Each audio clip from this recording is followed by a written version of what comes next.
Republic ಕನ್ನಡದ ಸಮಸ್ತ ವೀಕ್ಷಕರಿಗೆ ಮತ್ತೊಮ್ಮೆ ಹೊಸ ವರ್ಷದ ಹಾರ್ದಿಕ ಶುಭಾಶಯಗಳು. ಹೊಸ ವರ್ಷ ನಿಮಗೆ ಶುಭವನ್ನ ತರಲಿ. ಸುದ್ದಿಗಳನ್ನ ಗಮನಿಸ್ತಾ ಹೋಗೋಣ. ಬೆಂಗಳೂರಿನ ಕೋಗಿಲು ಲೇಔಟ್ ಕೆಟ್ಟ ಕಾರಣಕ್ಕೆ ಸುದ್ದಿಯಲ್ಲಿದೆ. ಅಲ್ಲಿರುವ ಬಹುತೇಕರಿಗೆ ಕನ್ನಡ ಬರೋದಿಲ್ಲ. ಹಿಂದಿ ಭಾಷೆಯೂ ಕೂಡ ಬೆಂಗಾಳಿ ಮಿಶ್ರಿತ ಆಗಿದೆ.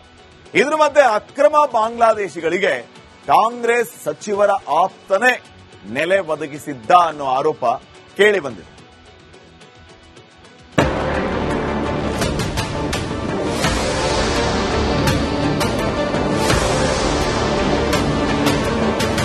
ಕೇರಳದಲ್ಲಿ ಕರ್ನಾಟಕ ಮಾದರಿ ಎಂಬ ನಾಣ್ಯ ಜೋರಾಗಿ ಚಲಾವಣೆ ಆಗ್ತಿದೆ.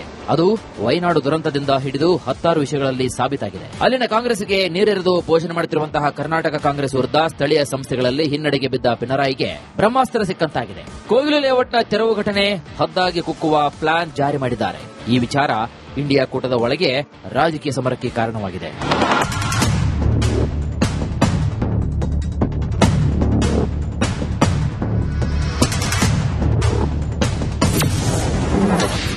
ಮುಸ್ಲಿಮರೆಂಬ ಕಾರಣಕ್ಕೆ ಮಿಡಿದ ಕಾಂಗ್ರೆಸ್ ಮನ. ಕೃಷ್ಣ ಬೈರೇಗೌಡ ಆಪ್ತನ ಜೇಬು ಸೇರಿತ ಅಪಾರ ಹಣ.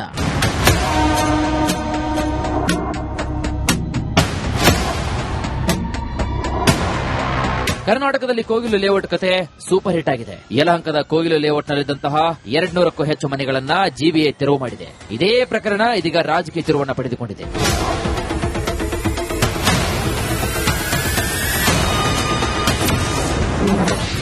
ಎಲ್ಲರಿಗೂ ಮನೆ ಕಟ್ಟಿಸಿಕೊಟ್ನ ಕೃಷ್ಣ ಬೈರೇಗೌಡ ಆಪ್ತ. ದುಡ್ಡು ಪಡೆದು ಮನೆ ಕಟ್ಟಿಸಿಕೊಟ್ಟನಂತೆ ವಸೀಂ. ಕಂದಾಯ ಮಂತ್ರಿ ಕೃಷ್ಣ ಬೈರೇಗೌಡ ಆಪ್ತ ವಸೀಂ ಹೆಸರು ಈ ಪ್ರಕರಣದಲ್ಲಿ ದೊಡ್ಡ ಮಟ್ಟದಲ್ಲಿ ಕೇಳಿಬರ್ತಾ ಇದೆ. ಆತನೇ ಅಕ್ರಮವಾಗಿ ಮನೆ ಕಟ್ಟಿಸಿಕೊಟ್ಟು ವಿದ್ಯುತ್ ನೀರಿನ ಸೌಲಭ್ಯ ನೀಡಿದ್ದಾನೆ ಅಂತ ಆರೋಪ ಮಾಡಲಾಗ್ತಿದೆ. ಆದರೆ ಆತನ ಸಂಬಂಧಿಕರು ಹೇಳೋದೇ ಬೇರೆ. ಸರ್, ಅವನು ಅಂತ ಮನುಷ್ಯ ಅಲ್ಲ ಸರ್. ಅವನು ತುಂಬಾ ಒಳ್ಳೆಯವನವನು. ಬಡವ್ರ ಬಗ್ರಿಗೆ ಸಹಾಯ ಮಾಡೋನವನು. ಯಾವ್ದನ್ನ ಬಡವ್ರ ಹೆಣ್ಮಗು ಮದುವೆ ಅಂದ್ರೆ ಸಹಾಯ ಮಾಡ್ತಾನೆ. ಯಾರನ್ನ ಬಡವ್ರು ತೀರೋಗ್ಬಿಟ್ರೆ ಸ್ವಲ್ಪ ಸಹಾಯ ಮಾಡ್ತಾನೆ. ಈ ತರ ಸ್ವಲ್ಪ ಒಳ್ಳೆ ಕೆಲಸಗಳು ಮಾಡೋನೆ. ಈ ಫ್ರೀ ಜಾಗ ಇದೆ ಅಂತ ಹೇಳಿದಕ್ಕೆ ಅವರು ಮನ್ಗಳು ತುಂಬ್ಕೊಂಡು ಅವ್ರವ್ರ ಮನೆಗಳು ಜೋಪಡಿಗಳು ಹಾಕೊಂಡಿದ್ರು. ಇವನು ಸ್ವಲ್ಪ ಕಾಂಟ್ರಾಕ್ಟ್ ಕೆಲಸನೂ ಮಾಡಿಸ್ತಾನೆ. ಇವನು ಸ್ವಲ್ಪ ನಾವು ಇವ್ರ ಕೈ ಕೊಟ್ರೆ ನಮ್ಗೆ ಸ್ವಲ್ಪ ಅನುಕೂಲ ಮಾಡ್ಕೊಡ್ತಾರೆ ಇವರು ಅನ್ಬಿಟ್ಟು ಬೇರೆಯವ್ರು ಕೊಟ್ರೆ 4 ಲಕ್ಷ 5 ಲಕ್ಷ ಬೇಕು ಒಂದು ಮನೆ ಕಟ್ಟಕ್ಕೆ. ಇವನಿಗೆ 1.5 ಲಕ್ಷ 2 ಲಕ್ಷ ಕೊಡೋದು. ಸಾರ್ ಯಾವ್ದಾನ ಒಂದು ನಮ್ಗೆ ಗುಡಿಸಲು ಕಟ್ಕೊಡಿ ಅಂತ ಹೇಳೋದು. ಇವನು ಎಲ್ಲೆಲ್ಲ ಅಡ್ಜಸ್ಟ್ ಮಾಡಿಬಿಟ್ಟು ಏನೋ ಅವ್ರಿಗೆ ಸಹಾಯ ಮಾಡ್ತಾ ಇದ್ದ. ಫಕೀರ್ ಕಾಲೋನಿಯಲ್ಲಿ ಇರೋರು ಬಾಂಗ್ಲಾದೇಶಿಯರೇ. ಎನ್ಐ ತನಿಖೆಗೆ ಬಿಜೆಪಿ ಶಾಸಕ ಅಶ್ವಥ್ ನಾರಾಯಣ್ ಆಗ್ರಹ. ಅಲ್ಲಿ ಯಾರು ಒಬ್ರು ಕೇರಳದವರು ಇದ್ದಾರಾ? ಯಾರವರು ಕೇರಳದವರು ಯಾಕೆ ಮಾತಾಡಿದ್ರು? ಬಾಂಗ್ಲಾದೇಶದಿಂದ ವೆಸ್ಟ್ ಬೆಂಗಾಲಿಗೆ ಬಂದು ವೆಸ್ಟ್ ಬೆಂಗಾಲಿಂದ ಕೇರಳಕ್ಕೆ ಬರ್ತಾರೆ, ಆಂಧ್ರ ಪ್ರದೇಶಕ್ಕೆ ಬರ್ತಾರೆ, ಅಲ್ಲಿಂದ ಇಲ್ಲಿ ಒಳಗಡೆ ಬಂದಿದ್ದಾರೆ. ಇದು ಸರ್ಕಾರದಲ್ಲಿ ಮಾತಾಡಲಿ.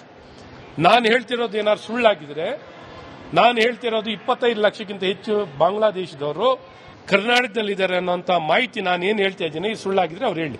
ನಾನು ಹೇಳ್ತಿರೋದು ಬಹಳ ಸ್ಪಷ್ಟವಾಗಿ ಏನೇನ್ ದಾಖಲೆಗಳು. ಕೋಗಿಲು ಲೇಔಟ್ ಕಿತ್ತಾಟ ತಾರಕಕ್ಕೇರಿದ್ದು ಈ ಕದನಕ್ಕೆ ಅದ್ಯಾವಾಗ ತೆರೆ ಬೀಳುತ್ತೋ ಕಾದು ನೋಡಬೇಕಾಗಿದೆ. Bureau report, republic Kannada. Republic ಕನ್ನಡದ ಸಮಸ್ತ ವೀಕ್ಷಕರಿಗೆ ಮತ್ತೊಮ್ಮೆ ಹೊಸ ವರ್ಷದ ಹಾರ್ದಿಕ ಶುಭಾಶಯಗಳು. ಹೊಸ ವರ್ಷ ನಿಮಗೆ ಶುಭವನ್ನ ತರಲಿ. ಸುದ್ದಿಗಳನ್ನ ಗಮನಿಸ್ತಾ ಹೋಗೋಣ. ಬೆಂಗಳೂರಿನ ಕೋಗಿಲು ಲೇಔಟ್ ಕೆಟ್ಟ ಕಾರಣಕ್ಕೆ ಸುದ್ದಿಯಲ್ಲಿದೆ. ಅಲ್ಲಿರುವ ಬಹುತೇಕರಿಗೆ ಕನ್ನಡ ಬರೋದಿಲ್ಲ. ಹಿಂದಿ ಭಾಷೆಯೂ ಕೂಡ ಬೆಂಗಾಳಿ ಮಿಶ್ರಿತ ಆಗಿದೆ. ಇದರ ಮಧ್ಯೆ ಅಕ್ರಮ ಬಾಂಗ್ಲಾದೇಶಿಗಳಿಗೆ ಕಾಂಗ್ರೆಸ್ ಸಚಿವರ ಆಪ್ತನೇ ನೆಲೆ ಒದಗಿಸಿದ್ದ ಅನ್ನೋ ಆರೋಪ ಕೇಳಿಬಂದಿದೆ.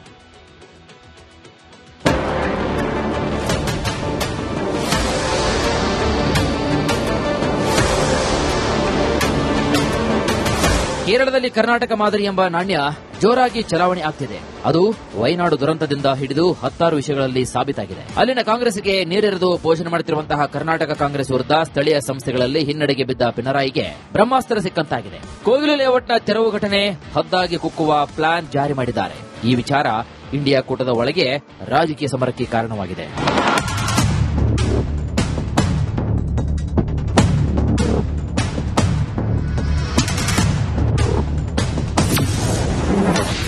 ಮುಸ್ಲಿಮರೆಂಬ ಕಾರಣಕ್ಕೆ ಮಿಡಿದ ಕಾಂಗ್ರೆಸ್ ಮನ. ಕೃಷ್ಣ ಬೈರೇಗೌಡ ಆಪ್ತನ ಜೇಬು ಸೇರಿತ ಅಪಾರ ಹಣ.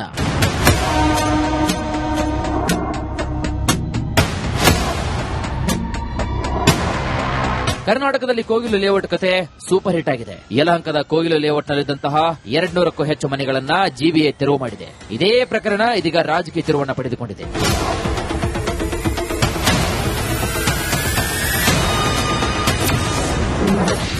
ಎಲ್ಲರಿಗೂ ಮನೆ ಕಟ್ಟಿಸಿಕೊಟ್ನ ಕೃಷ್ಣ ಬೈರೇಗೌಡ ಆಪ್ತ. ದುಡ್ಡು ಪಡೆದು ಮನೆ ಕಟ್ಟಿಸಿಕೊಟ್ಟನಂತೆ ವಸೀಂ. ಕಂದಾಯ ಮಂತ್ರಿ ಕೃಷ್ಣ ಬೈರೇಗೌಡ ಆಪ್ತ ವಸೀಂ ಹೆಸರು ಈ ಪ್ರಕರಣದಲ್ಲಿ ದೊಡ್ಡ ಮಟ್ಟದಲ್ಲಿ ಕೇಳಿ ಬರ್ತಾ ಇದೆ. ಆತನೇ ಅಕ್ರಮವಾಗಿ ಮನೆ ಕಟ್ಟಿಸಿಕೊಟ್ಟು ವಿದ್ಯುತ್ ನೀರಿನ ಸೌಲಭ್ಯ ನೀಡಿದ್ದಾನೆ ಅಂತ ಆರೋಪ ಮಾಡಲಾಗ್ತಿದೆ. ಆದರೆ ಆತನ ಸಂಬಂಧಿಕರು ಹೇಳೋದೇ ಬೇರೆ. ಸರ್ ಅವನು ಅಂತ ಮನುಷ್ಯ ಅಲ್ಲ ಸರ್. ಅವನು ತುಂಬಾ ಒಳ್ಳೆಯವನವನು, ಬಡವ್ರಿಗೆ ಸಹಾಯ ಮಾಡೋನವನು.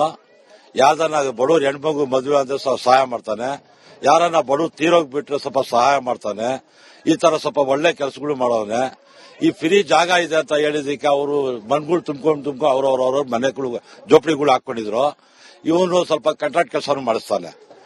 ಇವನು ಸ್ವಲ್ಪ ನಾವು ಇವ್ನ ಕೈ ಕೊಟ್ರೆ ನಮ್ಗೆ ಸ್ವಲ್ಪ ಅನುಕೂಲ ಮಾಡ್ಕೊಡ್ತಾರೆ ಇವರು ಅನ್ಬಿಟ್ಟು ಬೇರೆಯವ್ರಿಗೆ ಕೊಟ್ರೆ 4 ಲಕ್ಷ 5 ಲಕ್ಷ ಬೇಕು ಒಂದು ಮನೆ ಕಟ್ಟಕ್ಕೆ. ಇವನಿಗೆ 1.5 ಲಕ್ಷ 2 ಲಕ್ಷ ಕೊಡೋದು. ಸರ್ ಯಾವ್ದಾರ ಒಂದು ನಮ್ಗೆ ಗುಡಿಸಲು ಕಟ್ಕೊಡಿ ಅಂತ ಹೇಳೋದು. ಇವನು ಎಲ್ಲೆಲ್ಲ ಅಡ್ಜಸ್ಟ್ ಮಾಡಿಬಿಟ್ಟು ಏನೋ ಅವ್ರಿಗೆ ಸಹಾಯ ಮಾಡ್ತಾ ಇದ್ದ. ಫಕೀರ್ ಕಾಲೋನಿಯಲ್ಲಿ ಇರೋರು ಬಾಂಗ್ಲಾದೇಶಿಯರೇ. ಎನ್ಐ ತನಿಖೆಗೆ ಬಿಜೆಪಿ ಶಾಸಕ ಅಶ್ವಥ್ ನಾರಾಯಣ್ ಆಗ್ರಹ. ಅಲ್ಲಿ ಯಾರು ಒಬ್ರು ಕೇರಳದವ್ರು ಇದಾರ? ಯಾರವರು ಕೇರಳದವರು ಯಾಕೆ ಮಾತಾಡಿದ್ರು? ಬಾಂಗ್ಲಾದೇಶದಿಂದ ವೆಸ್ಟ್ ಬೆಂಗಾಲಿಗೆ ಬಂದು ವೆಸ್ಟ್ ಬೆಂಗಾಲಿಂದ ಕೇರಳಕ್ಕೆ ಬರ್ತಾರೆ, ಆಂಧ್ರ ಪ್ರದೇಶಕ್ಕೆ ಬರ್ತಾರೆ, ಅಲ್ಲಿಂದ ಇಲ್ಲಿ ಒಳಗಡೆ ಬಂದಿದ್ದಾರೆ. ಇದು ಸರ್ಕಾರದಲ್ಲಿ ಮಾತಾಡ್ಲಿ. ನಾನು ಹೇಳ್ತಿರೋದು ಏನಾದ್ರು ಸುಳ್ಳಾಗಿದ್ರೆ, ನಾನು ಹೇಳ್ತಿರೋದು 25 ಲಕ್ಷಕ್ಕಿಂತ ಹೆಚ್ಚು ಬಾಂಗ್ಲಾದೇಶದವರು ಕರ್ನಾಟಕದಲ್ಲಿದ್ದಾರೆ ಅನ್ನೋಂಥ ಮಾಹಿತಿ ನಾನು ಏನ್ ಹೇಳ್ತಾ ಇದ್ದೀನಿ ಸುಳ್ಳಾಗಿದ್ರೆ ಅವ್ರು ಹೇಳಿ. ನಾನು ಹೇಳ್ತಿರೋದು ಬಹಳ ಸ್ಪಷ್ಟವಾಗಿ ಏನೇನ್ ದಾಖಲೆಗಳು. ಕೋಗಿಲು ಲೇಔಟ್ ಕಿತ್ತಾಟ ತಾರಕಕ್ಕೇರಿದ್ದು ಈ ಕದನಕ್ಕೆ ಅದ್ಯಾವಾಗ ತೆರೆ ಬೀಳುತ್ತೋ ಕಾದು ನೋಡಬೇಕಾಗಿದೆ. Bureau report, republic Kannada.